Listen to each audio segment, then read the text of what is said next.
I so genuinely could never be a guy. Okay, when I was younger, I used to be a tomboy, and I was like, I wish I was a guy, you know, it would just be so much easier because their lives are so much more simple. And now that I've matured, I'm like, I could never be a guy. My earrings are little hearts. I just put on lip gloss that literally smells like a cookie. Today, I wore slightly darker pink eyeshadow, and it's a new look for me. Like, I could never be a guy. Being a girl is so fun. There's just so many things. I got this new dress today. It's so fun and long and pretty, and I'm playing One Direction. I styled my hair differently today. Makeup. I could not give up makeup. I don't know. Being a girl's elite. Come on.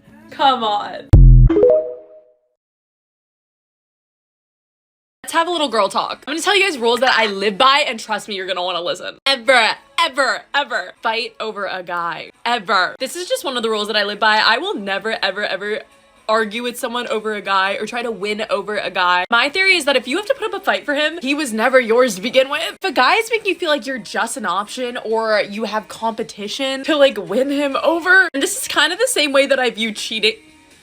Well, this is pigmented. And this is kind of the same way that I view cheating. If someone I'm dating wants to go flirt with someone else or cheat on me, they were never mine to begin with. Like, I'm not gonna hold on to that person. Don't be sad over that, okay? That just means they were never yours to begin with. If you know your worth and you're getting treated like an option, you just need to be ready to let go because that is not your person. You are not a last resort or a second option to anybody. You need to start getting the ick more easily. Listen, okay, I used to be a people pleaser. So if someone didn't like put in the effort or not like me enough, I would be like, what did I do? But now, if someone's not interested enough or not putting in effort, I just get the ick. Like, I get the ick so easily. If I feel like someone's pulling away from me, okay, bye. Once you know your worth, you just start getting the ick from people who aren't putting in enough effort. Like, the second someone treats me as an option or makes me feel like I'm not good enough, I'm disgusted. Goodbye.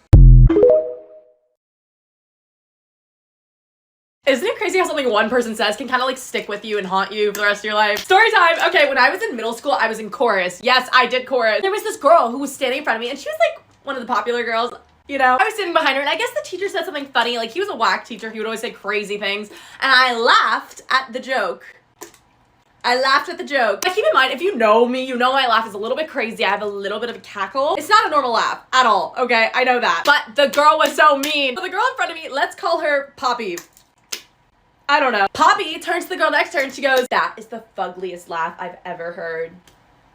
She destroyed me. She literally destroyed me. I could not recover for like 8 months. I remember every time I wanted to go laugh, I was like, I didn't want to laugh. I didn't want to laugh for months. Every time I wanted to laugh, I would think about it. I would think about her saying, that is the fuggliest laugh I've ever heard. I'm just thinking about how that made me insecure for so long. I was done laughing. You know, I literally changed my laugh to sound like something else for a while. Anyway, now I love my laugh because it's one of my defining traits, one of my defining qualities. No one has a laugh like me. It's a little bit unique. But that was like an insecurity of mine for so long until I realized, no, that's what makes me, me. Anyways, stay confident because even if someone calls you weird, you're you and no one else can be you. So that's a win.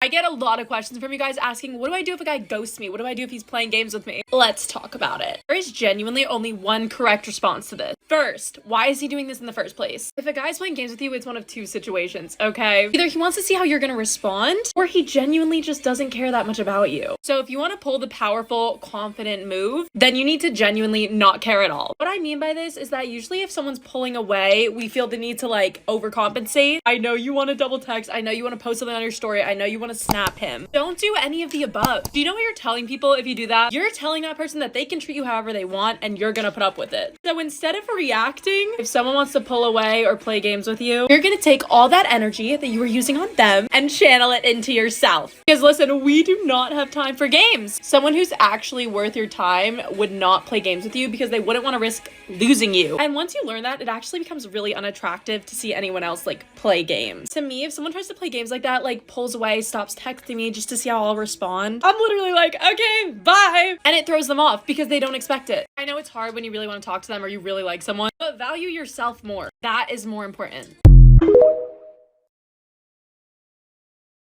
Catch flights, not feelings. Am I right?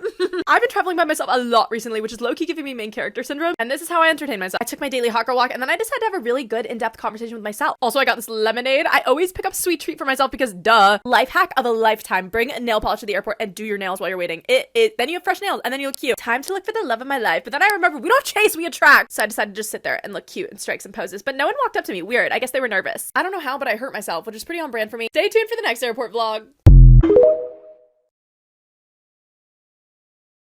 Let's talk about how you are going to get over them. And girlie, I stay hung up on people for way too long, okay? Which is why you're gonna learn from my mistakes. Because life is too short to be hung up on someone who doesn't deserve you. Okay, listen. I know that you think about them all the time, okay? Once you have this idea of them in your head, it is so hard to ditch that and move on. Especially if you're like me and you're the type of person who can only like one person at once. I get obsessed, okay? I know. It is so easy to get attached to the idea of them in your head, but that's all it is. An idea in your head. They're not actually the person you're imagining them to be. You need to realize that they are not the person you're thinking of in your head. Also, there's a time in your life where you didn't even know this person. They were nothing to you. And you can get to that point again. Because why do we never talk about how therapeutic journaling is? I think actually everyone talks about it, and I'm just late to the train. Girlie, I know you're stressed, anxious, overthinking. Journal. I will go months without touching this thing, and then all of a sudden I remember that I have it again, and I'm like, oh my gosh. I can talk about anyone I want in here with no filter. This is revolutionary. This is really something. After I journal, I just feel like this wall of relaxation wash over me because I'm a new person. And you have a book of cringy memories? Amazing. Time for another travel vlog. I know you guys have been waiting for this one, so you're welcome. Guess where we're going? Hint, it's a place where you have your dream in your cardigan. I had to entertain myself somehow, so I started by practicing my catwalk. There were a lot of people watching. Of course, we had to take our airport hot girl walk. Then I decided to see what kind of merch the airport had to offer, and oh my gosh, should I get the shirt? New Jersey. Guys, I'm on the hunt for lemonade. I really want lemonade. As you guys can see, I really wanted lemonade. So this was my next mission. And guess what I found? I found lemon tea, which is not the same thing. Then I found this machine that lets you pour any soda you want. And I got this bomb lemonade. And I decided to mix ginger ale in it. I've never done this before. Let's try it. Oh my gosh, it was so good. Why have I never mixed these two drinks together before? Anyway, it kind of got me hype. A little too hype, if I must say so myself. Because then I had a burst of energy and I really wanted to sleep on my flight. So this was counterproductive. I ended up in this store. I don't know how. And I was dancing around because I had time before my flight. I was probably listening to Dominic Fike here, not gonna lie. Or Taylor Swift. I don't know. It's a good toss-up. Then I found my favorite freaking airport snack ever. Bunch Crunch. Are you kidding? Elite. I did not know this airport had a pastry shop. Are you kidding? I could not help myself and I got a croissant 2 minutes before my flight boarded, but I made it. I was the last one to board. Hey ladies, if you like someone, this is some of the best big sister advice I can give you. So pay attention, okay? When you like someone, a lot of people are gonna tell you that you need to play hard to get. The truth is, you don't need to play hard to get. You need to just be hard to get. I cannot stress this enough. Pretending to be hard to get is gonna get you nowhere. What's attractive about the whole waiting to answer thing is because it makes it look like you have stuff going on. Don't just play hard to get. Okay, actually have your own life going on. Because I swear there is nothing more attractive than a girl who has priorities. You have your own things going on, you have your own life going on, and you cannot always be available. That's not something that you should fake. You need to genuinely have other things that you care about that are not this person. Because what's attractive is someone that's driven, has their own goals. Not only that, but someone who prioritizes themselves. You're so focused on the person you like, I promise they will be able to tell, okay? It's like a certain energy people give off. Like, be real. When you're busy, be busy. If you're busy doing something, don't stop it just to talk to this person. And then when you're free, you can actually talk to them and give them your attention and be real. You don't have to like wait to answer just to seem like you're busy. Glow up with me at 1 in the morning. Okay, listen, I'm in my era of trying to be effortlessly pretty, which involves self-care. So we're gonna make a skincare smoothie. Step 1. I use the Drunk Elephant Polypeptide Cream ASMR. Oh my gosh, I should make these ASMR videos and like tell you guys what I'm using, but like in an ASMR voice. I have a mic right behind me. I should do that. Okay, next I'm going with the Drunk Elephant Intense Hydration. It just makes your skin so soft. I just got this Drunk Elephant Miracle Butter and I'm gonna try to put it on my lips and tell you guys how I feel about it. First impression. Oh, it's sealed underneath. Oops. Does anyone else get like crazy nighttime energy? Because I'm just, ooh, this is like Vaseline. Ooh, let's see here. It burns. No, I'm kidding.